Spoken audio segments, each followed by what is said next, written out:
The American singer-songwriter Billy Preston has died in Arizona after a long illness. He was 59. He was one of the few musicians to play with both the Beatles and the Rolling Stones. Tim Ullman looks back on his life and his career. Old friend of mine, Billy Preston.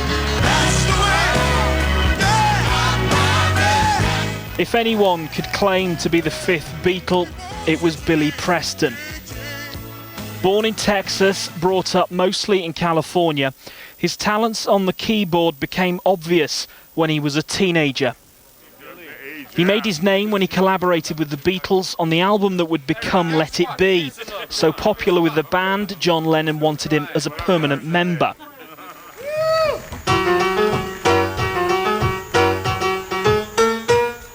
But his work was not simply confined to those four lads from Liverpool.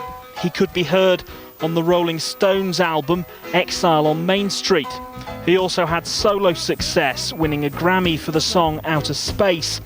He loved to tour, and he worked with artists as diverse as Neil Diamond and the Red Hot Chili Peppers.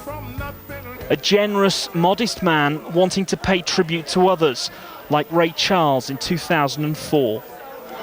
Because every time he sang from his heart, you know, and to be able to sit there and play along with him, it was a dream come true.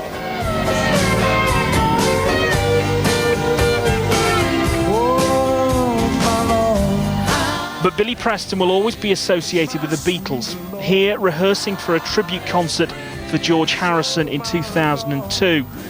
In later life, he battled addictions to alcohol and cocaine, and he struggled with his health, falling into a coma last year after battling chronic kidney failure. Mick Jagger said Billy Preston was a gifted and fantastic musician who would be missed. Tim Ullman, BBC News.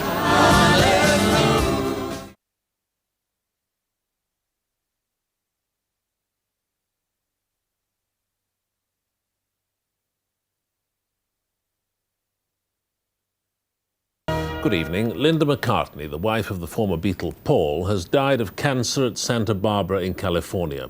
She was 56 and had been married to Paul McCartney for 29 years.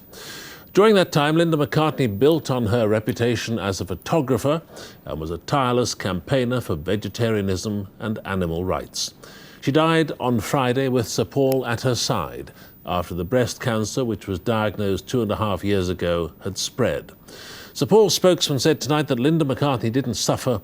The couple had been out riding just a couple of days before. Our arts correspondent Nick Hyam looks back at her life.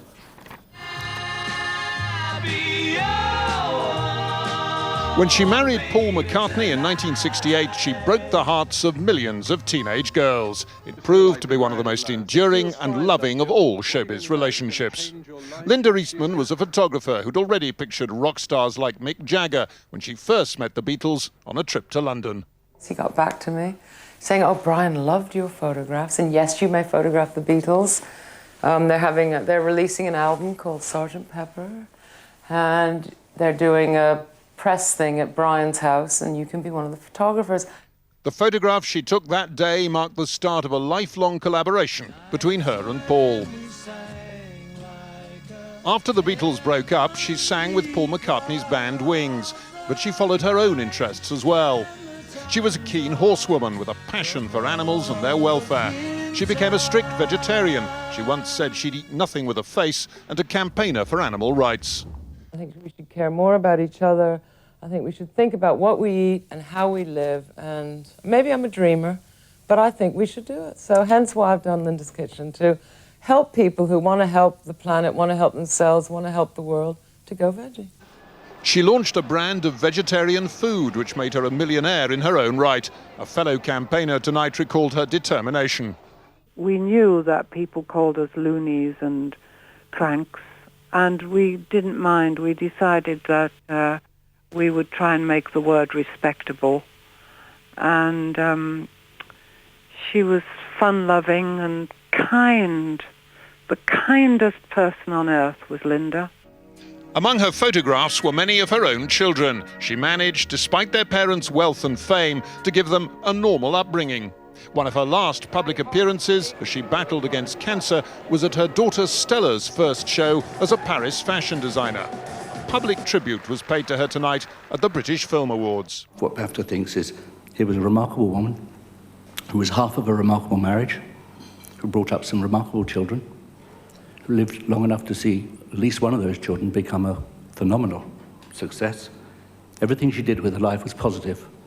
Her fight for vegetarianism, her fight for the environment. She was a totally positive woman. And in 30 years together, it's said she and Paul McCartney spent only a single night apart. Linda McCartney, who's died of cancer at the age of 56.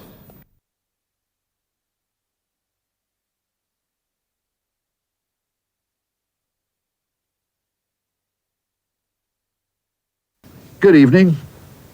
It used to be liquor, bootleg liquor, that made vast illegal fortunes for underworld characters in Chicago. When he first started, willing himself to sound relaxed, his broadcasting style was unique. Half a century later, the voice was still unmistakable, a friendly but shrewd observer who took the pulse of life in America. Born in Salford, he went to the States on a grant and stayed to work for The Guardian and from the 1930s, the BBC. Still has the gun is pointed at me right at this moment. He was a commentator on history and sometimes an eyewitness too, just yards away when Bobby Kennedy was shot in 1968. Get the gun. I heard somebody cry, "Kennedy, shot," and heard a girl moan, "No, no, not again."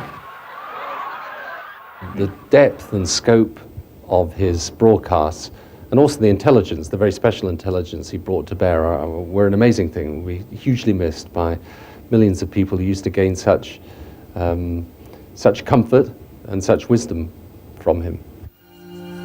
His television series America, like his radio broadcasts, had a big impact on Britain's understanding of America. Many Britons thought he was American.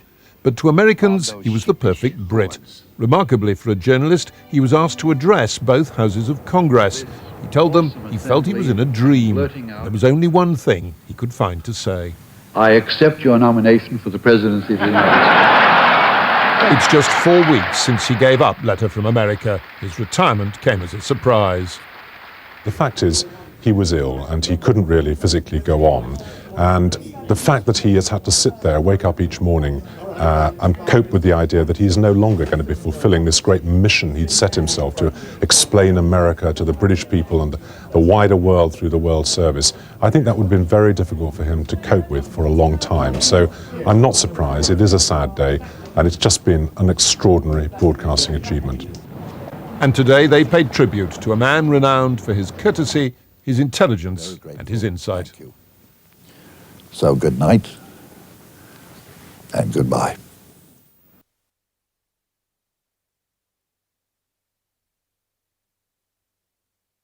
Gangster Reggie Kray has died of cancer at the age of 66, and his death, 5 years after his brother Ronnie, closes the book on the most feared criminal gang of the 1960s.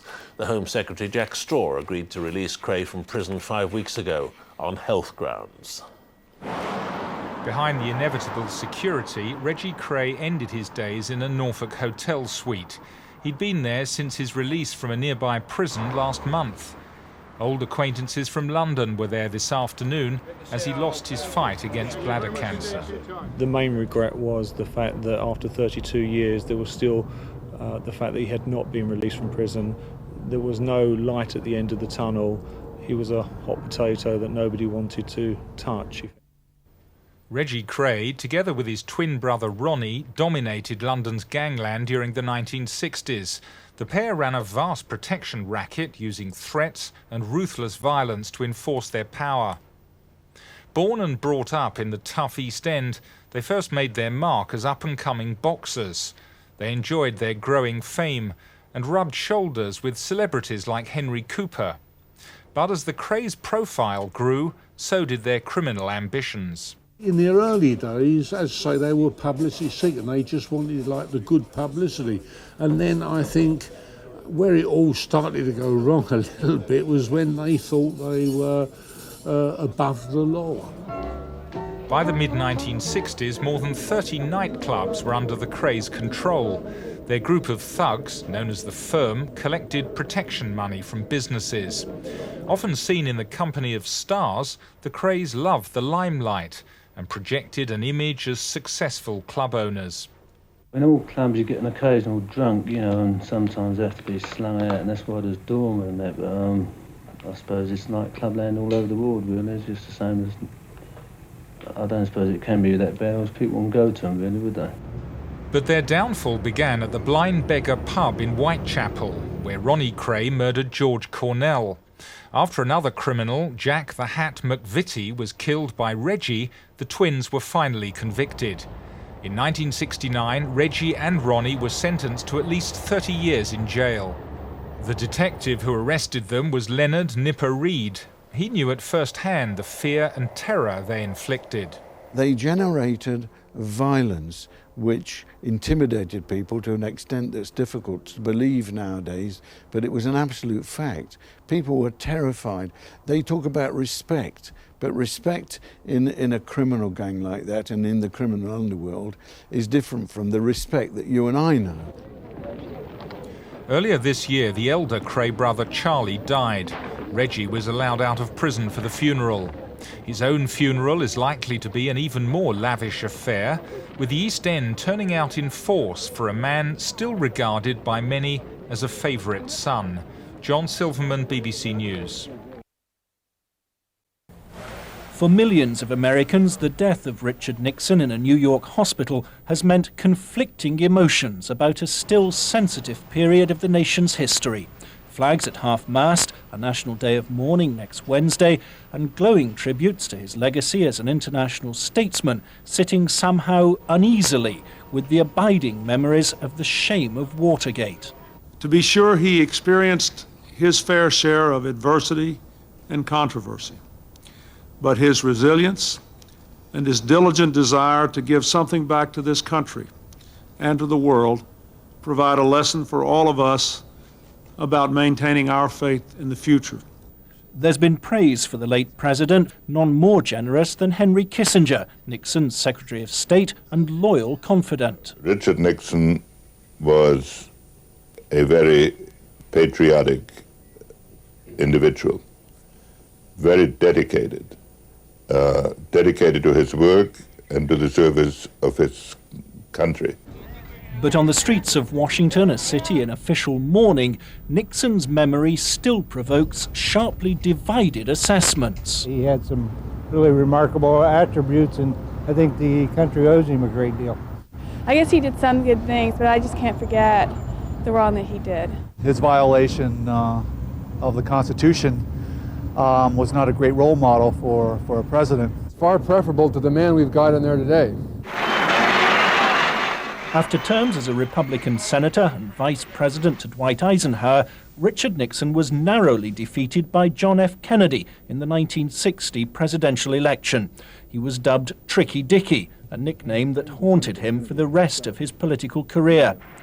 But in 1968, disaffection with the Vietnam War, crime and race relations helped propel Nixon to the White House.